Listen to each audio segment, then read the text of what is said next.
The chamber of the Galactic Council was silent. Hundreds of alien species sat in a wide circular hall made of black crystal and silver metal. In the center of the room, a blue hologram slowly appeared. It was not a weapon, not a warship, not a monster. It was a human body.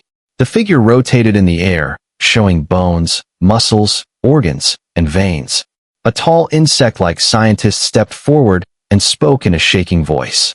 "Respected council members, there is something very wrong with this species." Murmurs filled the chamber. On the screen, the human skeleton zoomed in. Thin bones, fragile joints, soft skin, no natural armor, no claws, no sharp teeth. Several aliens made quiet sounds of confusion. "This creature is weak," one of them said. But the scientist did not agree. He changed the display. Now the screen showed battle footage from a distant war zone. A single human soldier stood alone in heavy smoke. His uniform was torn, his arm was bleeding, and one of his legs was clearly injured. Across from him were 3 trained alien warriors, each stronger and faster than a human. The council watched carefully. The human should have fallen in seconds.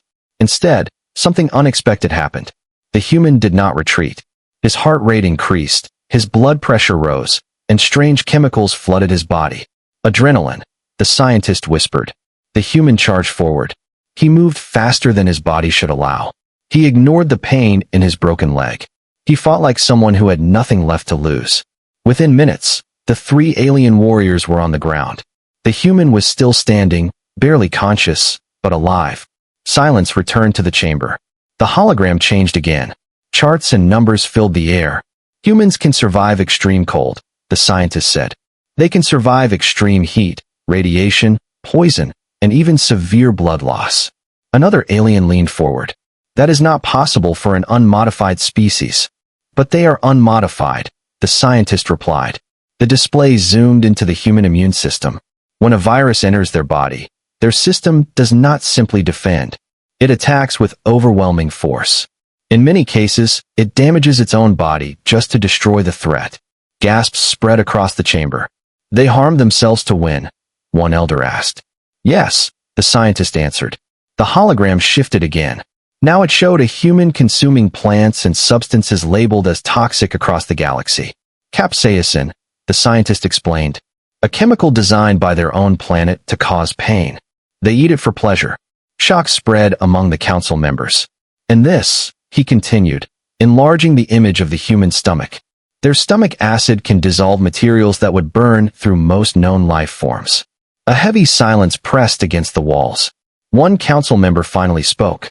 "So they are strong?" The scientist hesitated. "No," he said quietly. "They are not strong because they are perfect. They are strong because they are broken."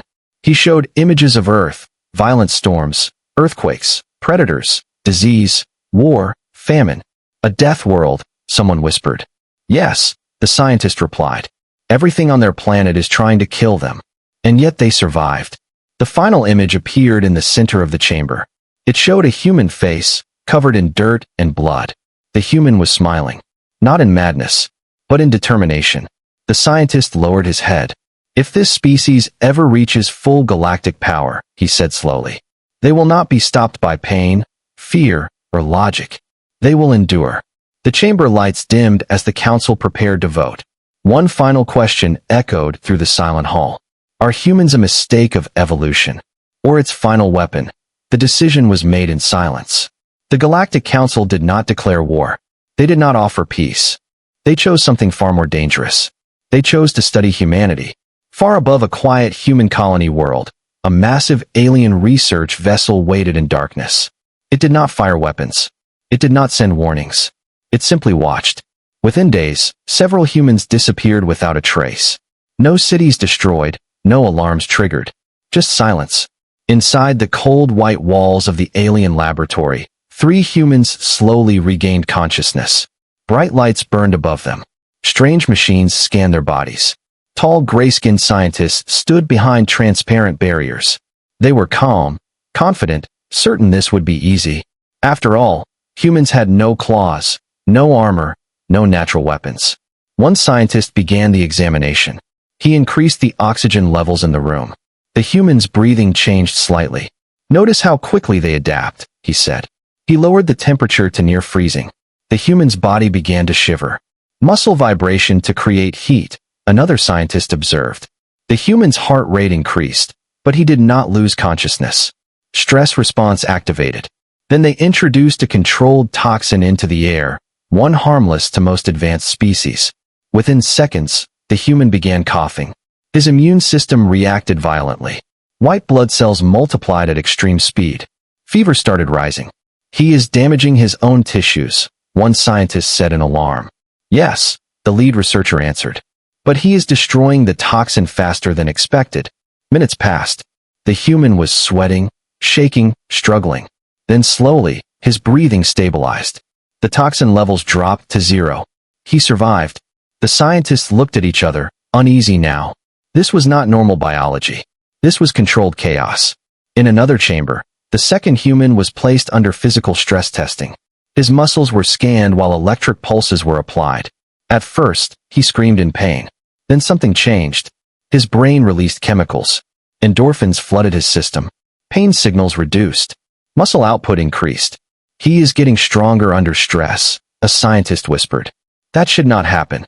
The third human was exposed to isolation.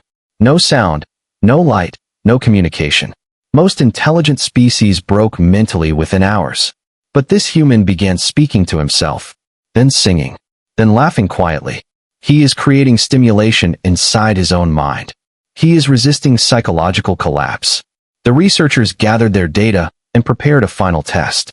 A combat simulation. A controlled environment with a trained alien soldier, stronger and faster than any human. The injured human from earlier was placed inside, still weak from testing. The alien warrior entered confidently. The signal began. At first, the human stumbled. His body was tired. His vision blurred. The alien struck fast and hard. The human fell to the ground. Council observers watching from orbit assumed it was over. But then the human did something unexpected. He smiled. His heart rate spiked again. Adrenaline surged through his veins like fire. He pushed himself up using a fractured arm, ignoring every pain signal his body sent. He adapted to the alien's movements, learning patterns within seconds. When the alien attacked again, the human anticipated it. He countered with brutal efficiency. The fight ended with the alien warrior unconscious on the floor. The human collapsed seconds later, barely breathing. Medical scans showed multiple internal injuries. Broken ribs, torn muscle fibers, severe exhaustion. Yet his body was already attempting repair. Rapid clotting, accelerated cell response.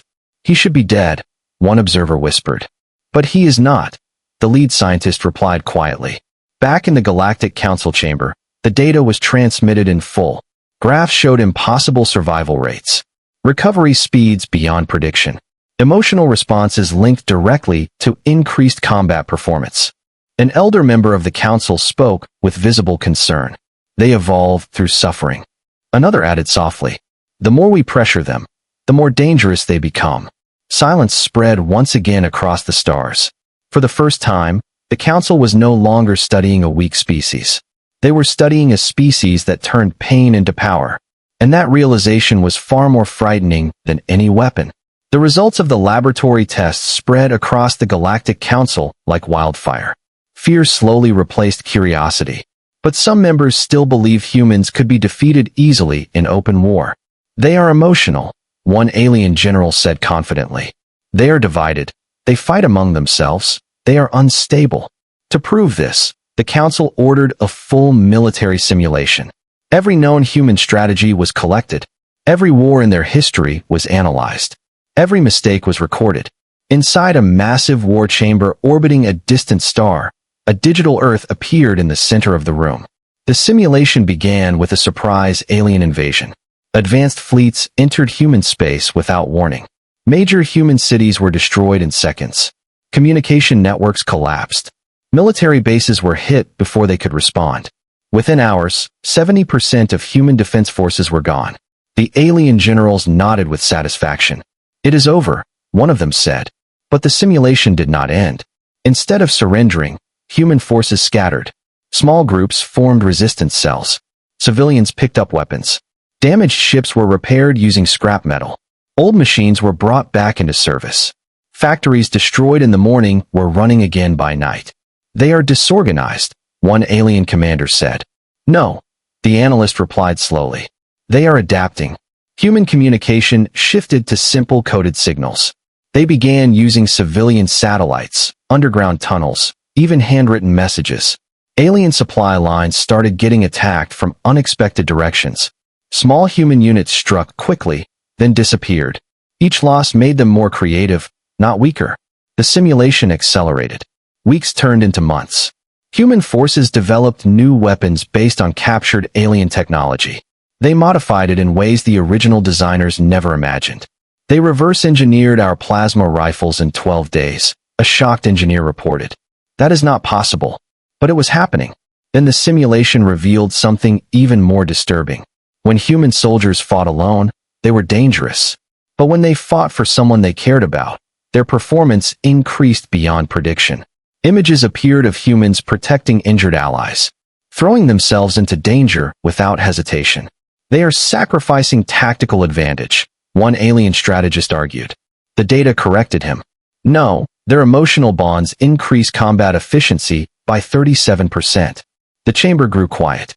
Humans were not just fighting to survive. They were fighting for each other. In the final stage of the simulation, the alien fleet attempted total planetary destruction. The projection showed Earth burning, oceans boiling, cities falling. Yet even in this extreme scenario, the simulation did not show extinction. Small human colonies survived underground, underwater, and in deep space. Within decades, they rebuilt.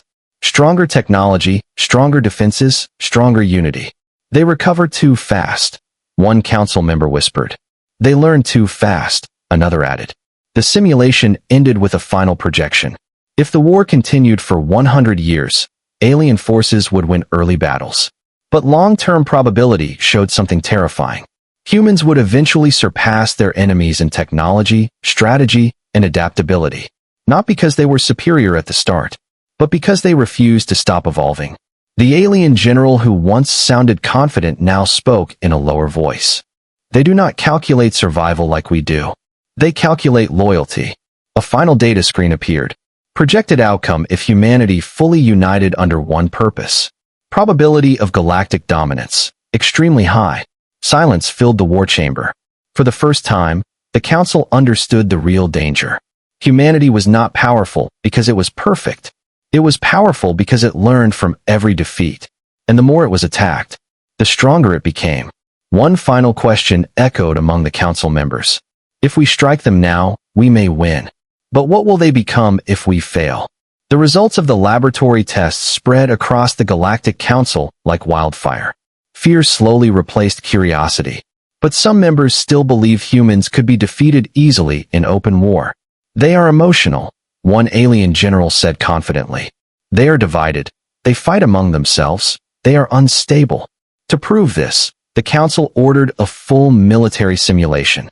Every known human strategy was collected. Every war in their history was analyzed. Every mistake was recorded.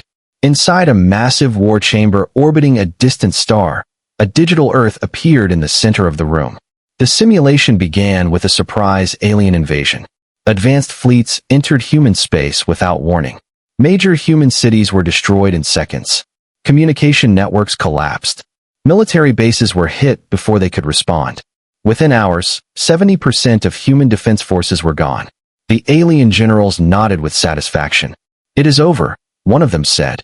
But the simulation did not end. Instead of surrendering, human forces scattered. Small groups formed resistance cells.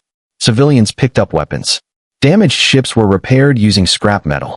Old machines were brought back into service. Factories destroyed in the morning were running again by night. They are disorganized, one alien commander said. No, the analyst replied slowly. They are adapting. Human communication shifted to simple coded signals. They began using civilian satellites, underground tunnels, even handwritten messages. Alien supply lines started getting attacked from unexpected directions. Small human units struck quickly, then disappeared. Each loss made them more creative, not weaker. The simulation accelerated. Weeks turned into months. Human forces developed new weapons based on captured alien technology. They modified it in ways the original designers never imagined. They reverse-engineered our plasma rifles in 12 days, a shocked engineer reported. That is not possible. But it was happening. Then the simulation revealed something even more disturbing. When human soldiers fought alone, they were dangerous. But when they fought for someone they cared about, their performance increased beyond prediction. Images appeared of humans protecting injured allies, throwing themselves into danger without hesitation. They are sacrificing tactical advantage, one alien strategist argued. The data corrected him. No, their emotional bonds increase combat efficiency by 37%. The chamber grew quiet. Humans were not just fighting to survive. They were fighting for each other.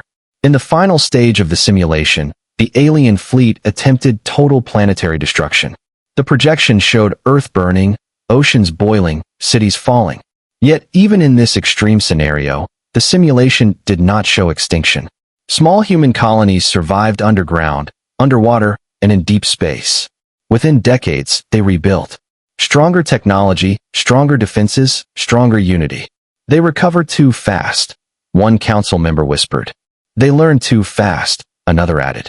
The simulation ended with a final projection. If the war continued for 100 years, alien forces would win early battles. But long-term probability showed something terrifying. Humans would eventually surpass their enemies in technology, strategy, and adaptability. Not because they were superior at the start, but because they refused to stop evolving. The alien general who once sounded confident now spoke in a lower voice.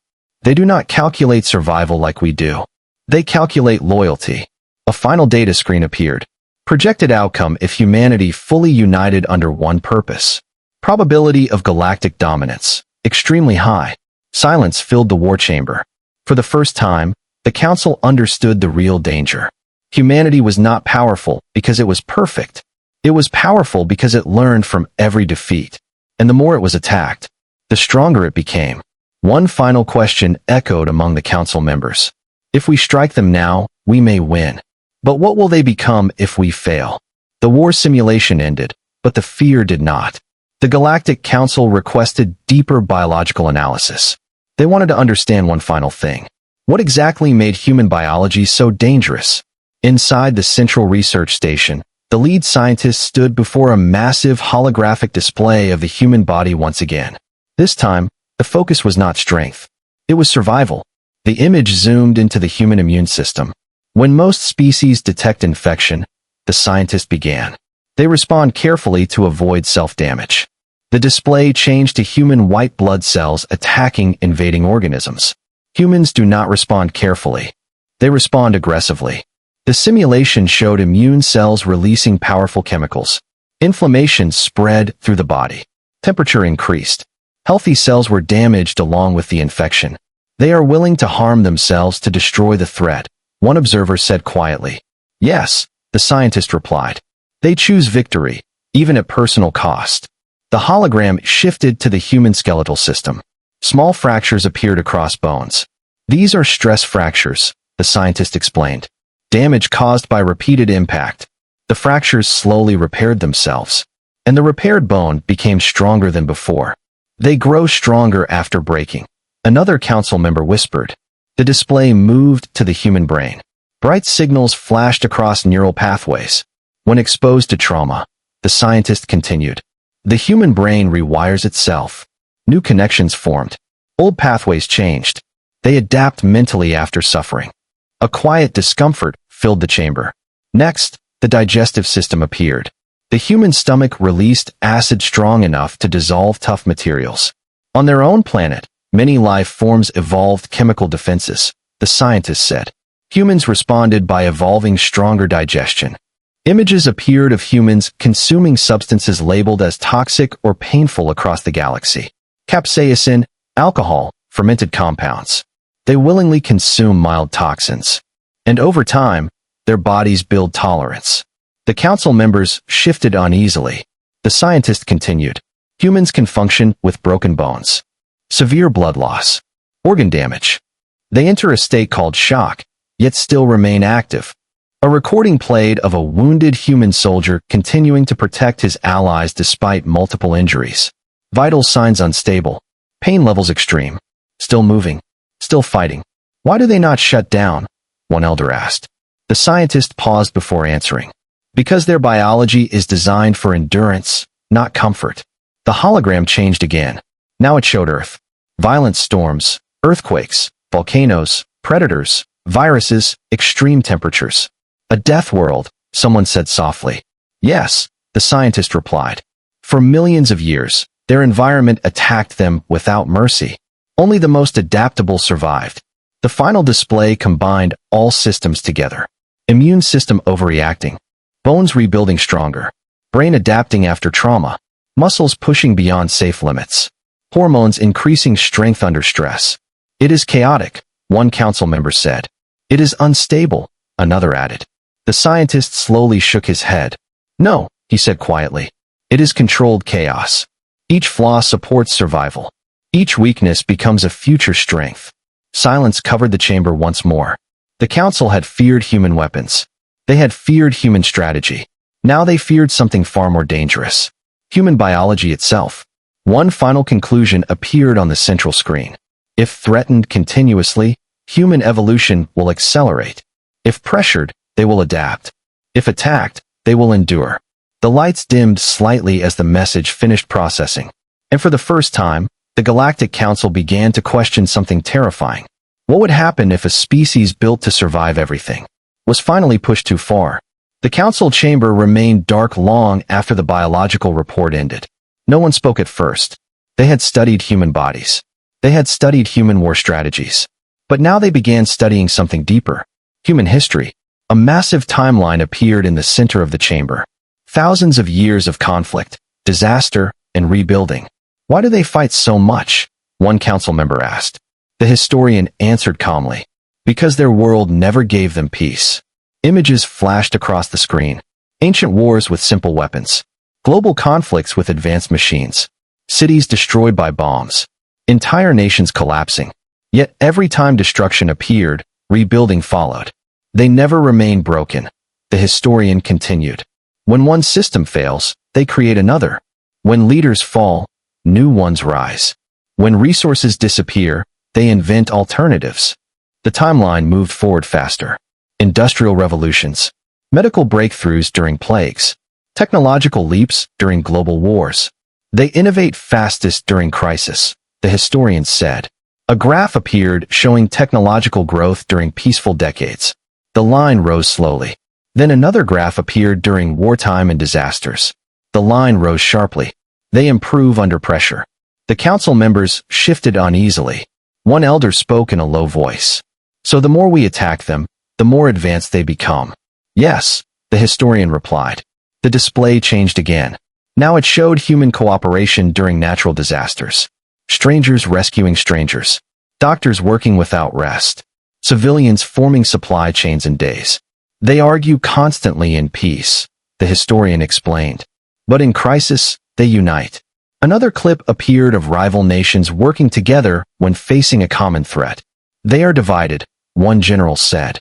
But only until something larger appears. Silence returned. The historian brought up one final projection.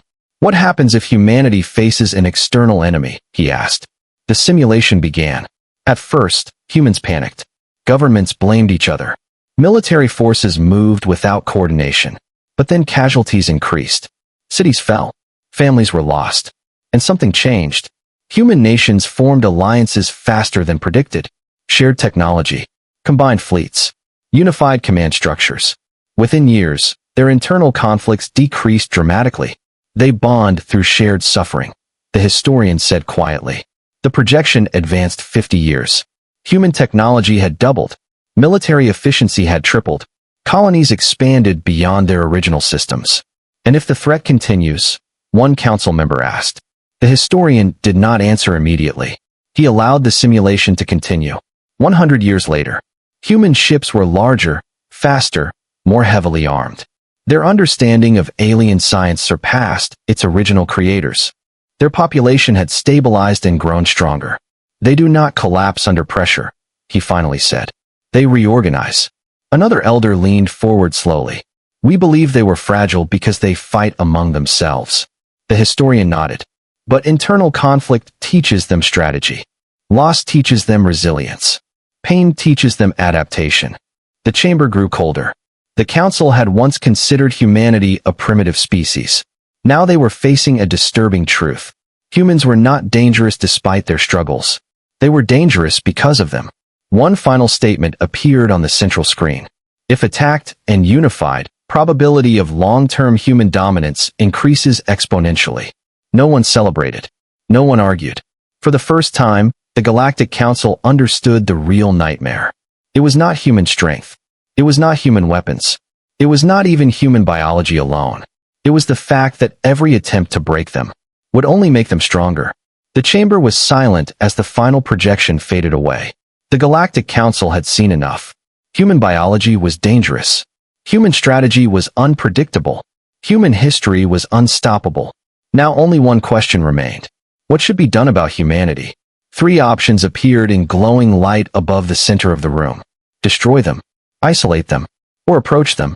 The military leaders voted for destruction. They will become too powerful, one general argued. If we strike now, we may still win. The scientists hesitated. They adapt too quickly, one replied. If we fail, even once, we create something far worse. The elders remained quiet. They understood the risk of both action and inaction. As the debate grew louder, an alert signal suddenly echoed through the chamber. An unknown vessel had entered restricted council space. Security forces moved instantly. Defense systems powered up. A single ship appeared on the main display. It was small compared to the massive alien fleets. Its design was simple. Human. Shock spread across the chamber. How did they find this location? Someone demanded. No one had an answer. The human ship transmitted a signal. Not a weapon charge. Not a threat. A communication request. The council hesitated only a moment before accepting. A human figure appeared in the center hologram. A man in formal uniform. Calm, steady, unafraid. He looked around the chamber as if he had expected this meeting. My name is Ambassador Elias Ward, he said evenly. We know you have been studying us. The chamber erupted in whispers. Security forces prepared for attack. But the human did not show fear. He stood straight, hands behind his back. We detected your observation ships years ago, he continued. You are not as invisible as you believe. A council elder leaned forward. If you knew, why did you not retaliate? The human gave a small, controlled smile. Because we were studying you as well. Silence fell harder than before. Data streams suddenly appeared on the council screens. Human translations of alien languages. Maps of council territories. Records of their debates. You fear our biology, Elias said calmly. You fear our resilience. You fear what we might become. No one denied it. The ambassador stepped slightly closer to the projection field. You are correct to be cautious, he admitted. Pressure makes us stronger. Conflict unites us. And survival is what we do best. Several military leaders shifted uncomfortably. Is this a threat? One demanded. The human shook his head slowly. No, he said. It is a fact. He allowed the silence to stretch. Then he continued. We did not come here to start a war. If you attack us, we will endure. If you isolate us, we will expand. But if you choose cooperation, we will become your strongest ally. The chamber remained frozen. This was not a species begging for survival. This was a species offering partnership from a position of confidence. One elder finally spoke, voice heavy with realization. You are not afraid of us. Elias answered without hesitation. We are afraid, he said honestly. But fear has never stopped humanity. It motivates us. The words carried weight across the vast hall. For the first time, the council saw the true nightmare clearly. Humanity was not a weapon created by evolution. It was a species shaped by endless trials. A species that turned weakness into strength, pain into progress, division into unity. The final vote was called in complete silence. Because the council now understood one undeniable truth. Human biology was not the galaxy's greatest threat. It was the foundation of something far more powerful. Humanity would survive, with them, or without them.